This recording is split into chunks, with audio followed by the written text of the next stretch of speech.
Hey guys, it's Timekeeper here.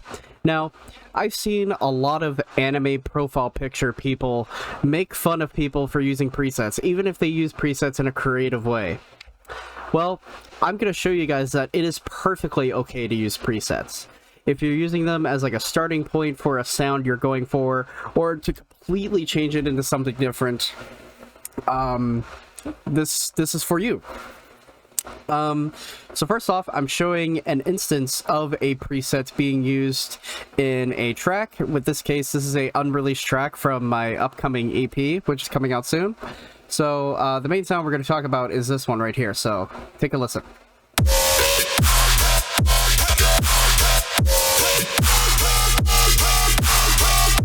Yeah, I made Bridum in 2025, a company-style Bridum in 2025. So anyway, this is the preset we're going to be talking about right here. And as you can see, it is a Virtual Write preset. But this actually is not the original Virtual Write preset. It sounds like this.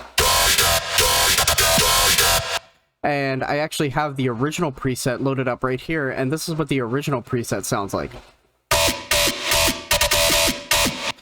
It kind of has the tone of the bass from the track, but it's, you know, it's not as interesting as this bass. So what I did here with the preset is basically, you can see in this one that all three oscillators are default shapes.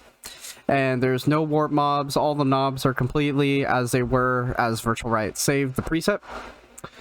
But in the version I made here for this track in particular, we can see that stuff is immediately changed. We can tell that the warp knobs are changed a little bit, the FM knobs are changed a slight bit, and we're also utilizing the bend plus minus. If I were to turn these off, oops, that still sounds cool, but in this case,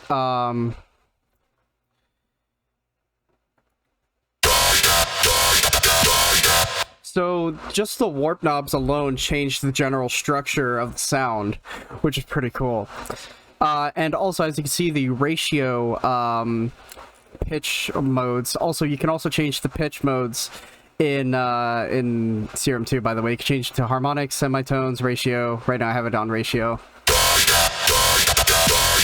And you could also might have noticed too that the filter placements are also different too. They're slightly changed a little bit. I think they're the same. Yeah, they're the same. Never mind. But anyway, yeah, so we're utilizing the warp knobs, and you can also see too that the ratio things are different too, especially on oscillator 1. So if I go to the original preset, just by changing these ratio knobs,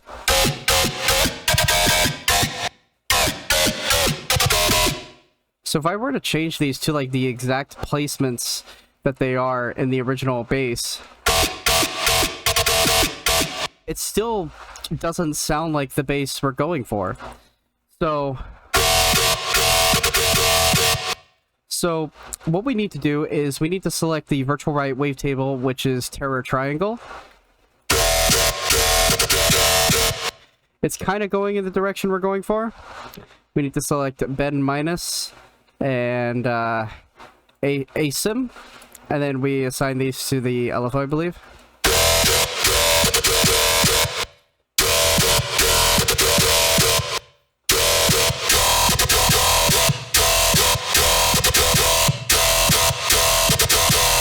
Now, as you can see, we're getting closer to the bass preset. In this case, the bend minus knob is being modulated by a second LFO that's going halftime, which is why it kind of has that halftime sort of flow with it.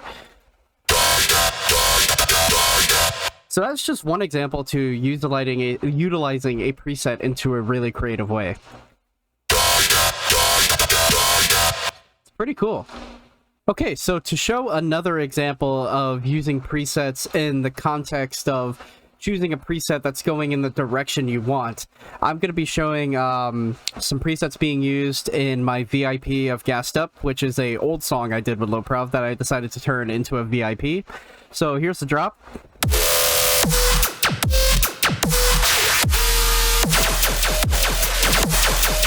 And so the main bass I'm going to be talking about is this bass right here, which is actually a Virtual Riot preset. I believe it's from his 2024 Serum presets. Yeah. So this preset is kind of like a rematch, sort of tonal. It's perfect for stuff like this, and I actually have the original preset loaded up right here. So this is the original preset. Now, as you can see, the tone is still there, but it sounds completely different to this. So let me get both the patches open here so I can kind of compare the two. Let me get them genuinely in the right place just so you can actually see. So the first thing you might notice is the wavetable is completely different. It's now set to Monster 5 instead of Big Mess, which I think is one of his wavetables. And you can tell it kind of has a lead in. And this one, it just starts outright. So if I were to actually recreate what we're doing with that here, there you go.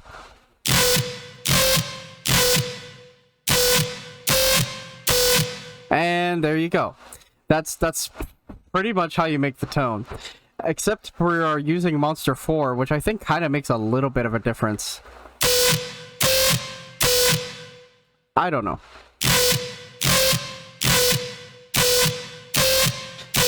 So yeah, this remap Screech preset, I'm pretty much like even using like the stock effects as well that he chose for the preset.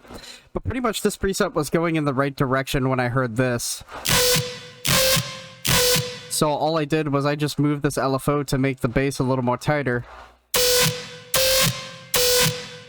And there you go. So yeah. So if somebody were to just pretty much slap this preset on as is,